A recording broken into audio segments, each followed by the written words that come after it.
नमस्कार. आज आपण 8वीचा दुसरा धडा घेणार आहोत, समांतर रेषा व छेदिका.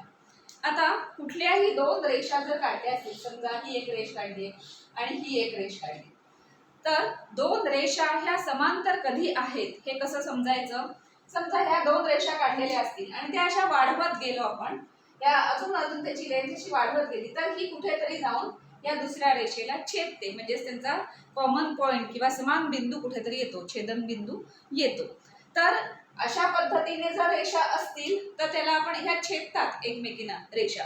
पण जर मी अशा रेषा काढल्या की ही एक रेष आहे आणि ही एक रेष आहे आणि ह्या दोन रेषा कितीही वाढवल्या, ती फळा संपेपर्यंत त्याच्या पलीकडे कितीही वाढवल्या तरी कुठल्याही क्षणी कुठल्याही ठिकाणी त्या एकमेकींना छेदणार नाहीत. जर अशा रेषा असतील ज्या एकमेकींना कधीही छेदत नाहीत, एकाच प्रतलात म्हणजे एका प्लेनमध्ये कधीही एकमेकींना छेदत नाहीत, असं जर असेल तर त्या दोन रेषांना म्हणतात समांतर रेषा.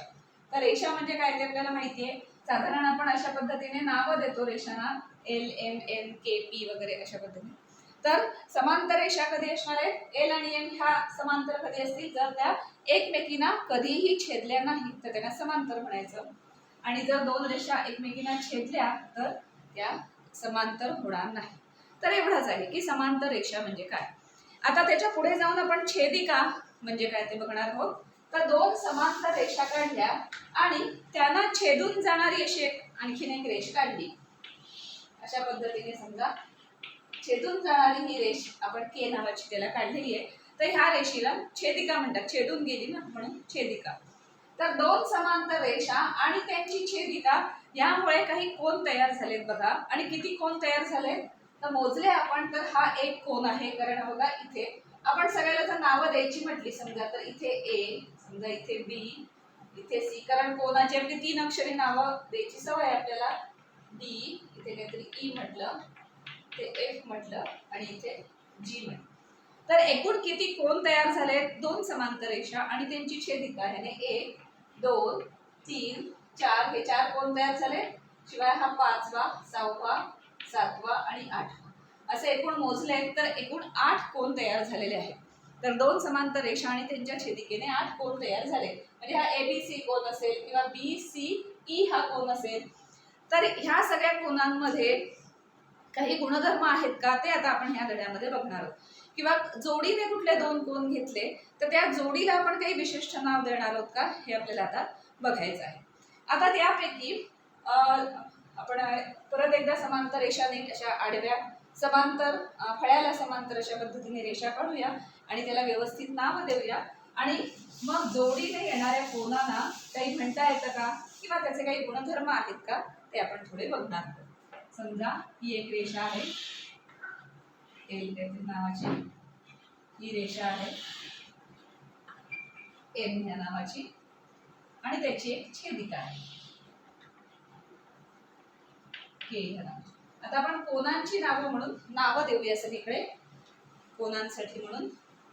समजा हे ए आहे, हे बी आहे, हे सी आहे. म्हणजे ए बी सी हा एक कोन झाला. इथे आपण डी हे नाव देऊया, हे ई समजा, एफ हे नाव आहे आणि जी हे नाव. तर आता आपण बघितलं तर ए बी सी हा एक कोन आहे किंवा ई एफ, अजून इथे पण नाव द्यावं लागेल, जी एच. तर एफ ई एच हा एक कोन आहे. तर अशा पद्धतीने सगळे कोन आपण बघितले तर 8 एकूण कोन आहेत. तर त्यातल्या काही जोड्या आपण कन्सिडर करणार आहोत आणि त्यांचे काही गुणधर्म आहेत का ते बघायचे. समजा हा ए बी सी हा एक कोन घेतला, म्हणजे हा इथला कोन, आणि त्याच्यासारखा दिसणारा म्हणजे हा एबीसी हा कोन आहे, त्याच्यासारखा दिसणारा आपण हा घेतला बीईएफ. तर हा एक कोन आणि हा एक कोन, इथला कोन घ्यायचा आहे, हा एक कोन आणि हा एक कोन. तर ह्या जोडीला म्हणतात. आता ह्या जोडीचं काय वैशिष्ट्य काय आहे की हा एबीसी हा कोन आणि बीईएफ हा कोन दोन्हीही रेषांच्या वरच्या बाजूला आहेत, समांतर रेषांच्या वरच्या बाजूला. आणि ही जी छेदिका आहे त्या छेदिकेच्या एकाच बाजूला, म्हणजे उजव्या म्हणा किंवा डाव्या, तर इथे उजव्या बाजूला आहे. तर अशा पद्धतीने ज्या ज्या जोड्या येतात, ज्या समांतर रेषांच्या एका बाजूला वरती किंवा खालती आणि छेदिकेच्या पण एकाच बाजूला म्हणजे उजवीकडे किंवा डावीकडे अशा जर असतील तर त्यांना म्हणतात संगत कोन. त्या जोडीला म्हणायचं एकमेकांचे संगत कोन. मग संगत कोण कुठले आले इथे जोडी म्हणून, तर ABC आणि BEF हे झाले संगत कोण. आणि संगत कोणाचं काही अजून गुणधर्म आहे का ते आपण नंतर बघू. तर ह्या जोड्यांना म्हणायचं संगत कोण. 3 अक्षरी नाव देतोय आपण, कारण कन्फ्युजन व्हायला नको. एक अक्षरी घेतलं की नक्की ह्या बाजूचा कोण की ह्या बाजूचा कोण असं नको व्हायला म्हणून 3 अक्षरी नाव दे. तर पहिली जोडी कोणती आहे संगत कोणांची, तर ABC आणि BEF. कोण ABC व कोण BEF ही एक संगत कोणांची जोडी आहे. तर अशा टाईपच्या जर आपल्याला संगत कोणांच्या जोड्या शोधायच्या असतील तर आणखीन किती असतील ते आपण थोडंसं बघूया. जसं म्हटलं तसं की समांतर रेषांच्या एका बाजूला आणि छेदिकेच्या पण एका बाजूला लागतात.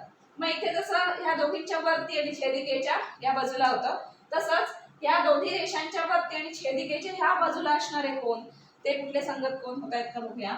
तर हा एक कोण दिसतोय AB आणि D.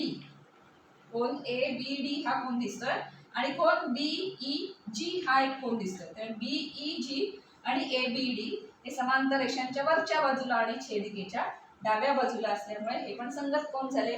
त्यामुळे ही जोडी एक झाली संगत कोणांची. कोण ABD व कोण हा कुठला झाला BEG ही पण एक संगत कोणांची जोडी झाली. मग ह्या दोन जोड्या जशा झाल्या तशा अजून आपल्याला मिळतील का, कारण समांतर रेषांच्या वरच्या बाजूला बघितलं, समांतर रेषांच्या खालच्या बाजूला पण काही कोण आहेत, तर ते कोण पण जोड्या म्हणून घेता येतील संगत कोणांच्या. तर जसा हा कोण घेतला तसा हा कोण पण आहे बघा. म्हणजे हा आला CBE हा कोण, नाव म्हणायचं CBE. आणि तसाच कुठला येणार मग FEH म्हणजे हा कोण येणार. म्हणजे हा कोण आणि हा कोण म्हणजे कुठला आला कोण CBE व कोण FEH. ही पण काय झाली अजून एक संगत कोणांची जोडी झाली. तिसरी जोडी आपल्याला मिळाली. याची वैशिष्ट्य आपण बघणार आहोत पुढे. आणि चौथी जोडी पण मिळणार आहे आपल्याला, कारण जसं ह्या दोन रेषांच्या खालच्या बाजूला पण छेदिकेच्या उजव्या बाजूला बघितलं तसं डाव्या बाजूला पण दिसत आहेत. हा एक कोण दिसतोय आणि हा एक कोण दिसतोय. म्हणजे हा झाला हा DBE हा एक कोण झाला. कोण DBE व कोण DBE झाला. तसंच कुठला येणार आहे GEH. कोण GEH. तर अशा 4 जोड्या मिळालेल्या आहेत. तर या 4 जोड्यांना म्हणायचं संगत कोण.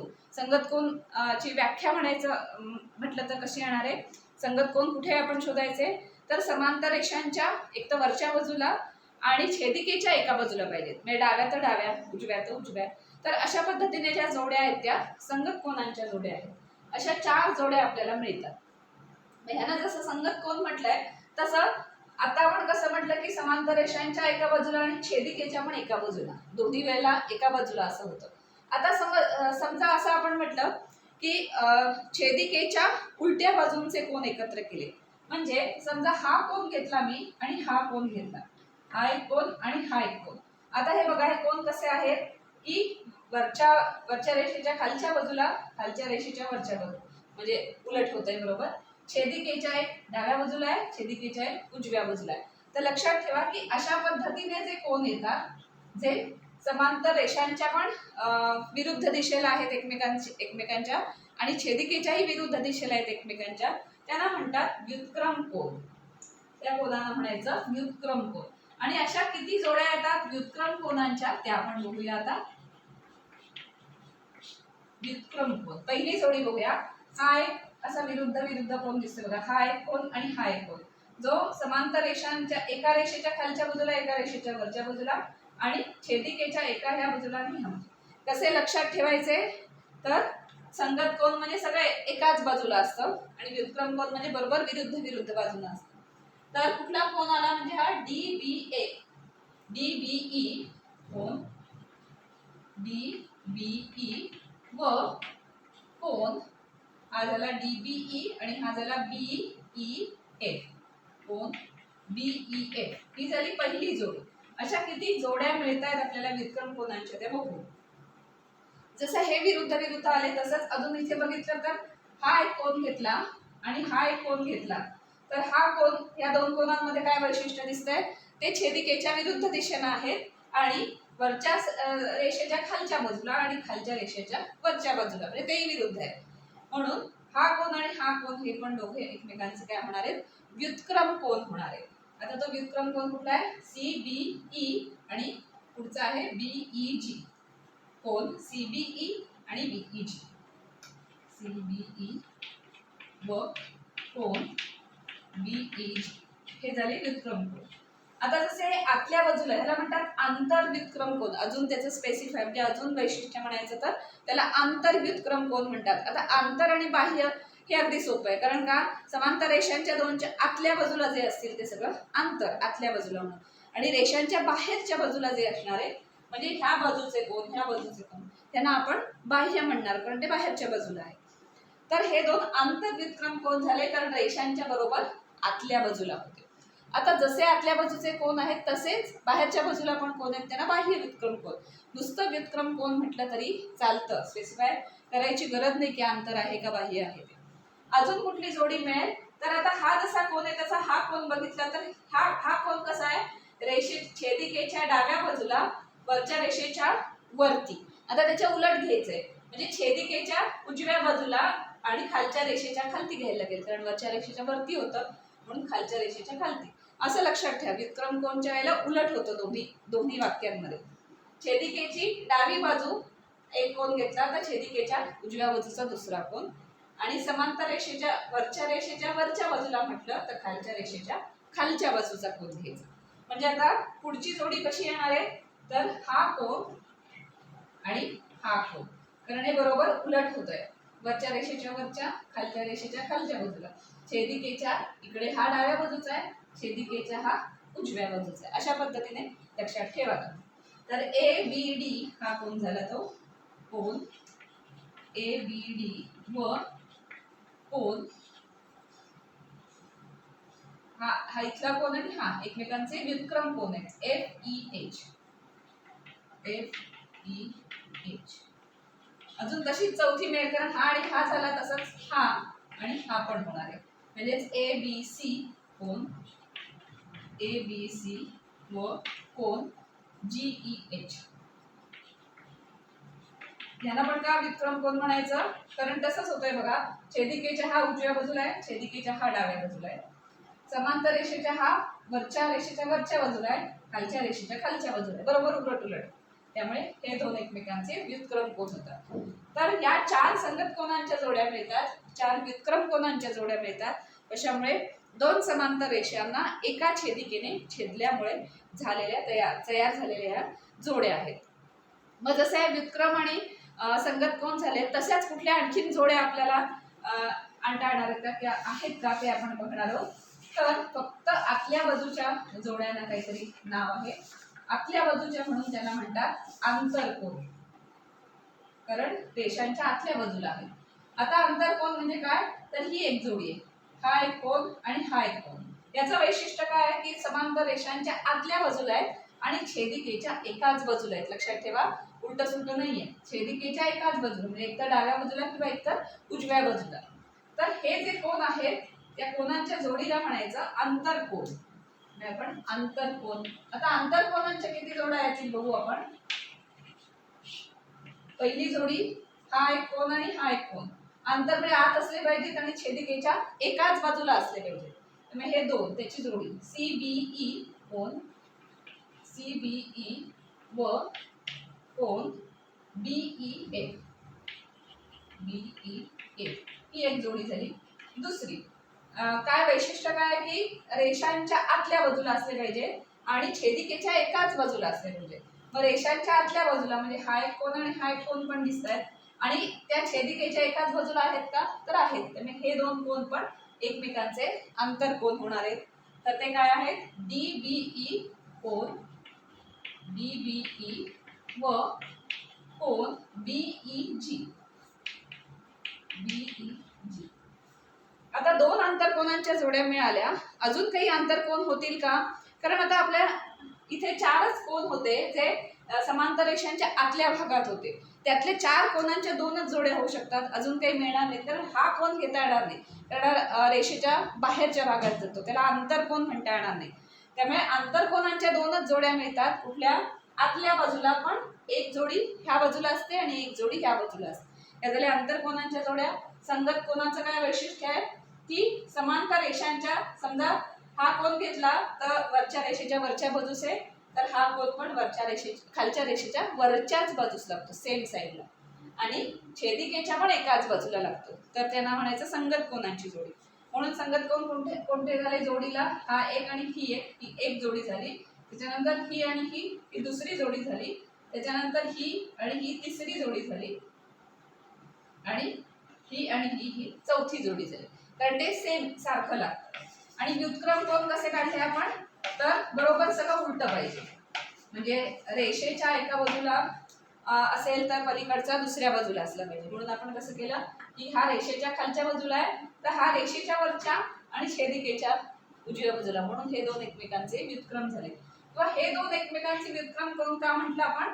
कारण वरच्या रेषेच्या वरच्या बाजूस असेल तर खालच्या रेषेच्या खालच्या बाजूस हवा, छेदिकेच्या उजव्या बाजूस असेल तर छेदिकेच्या डाव्या बाजूस हवा. तर ह्या जोडीला आपण व्युत्क्रम कोन म्हणतो.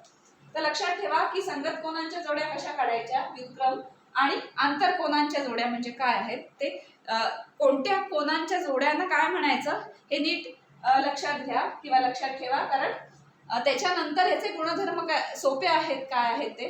पण आंतरकोन कसे शोधायचे किंवा व्युत्क्रम कोन म्हणजे कुठले शोधायचे हे नीट लक्षात ठेवा. आता लक्षात आलं असेल तुमच्या की छेदिकेच्या कुठल्या बाजूला आणि रेषांच्या कुठल्या बाजूला असलेल्या कोनांच्या जोड्यांना काय म्हणतात हे आपण इथे आता बघितलं.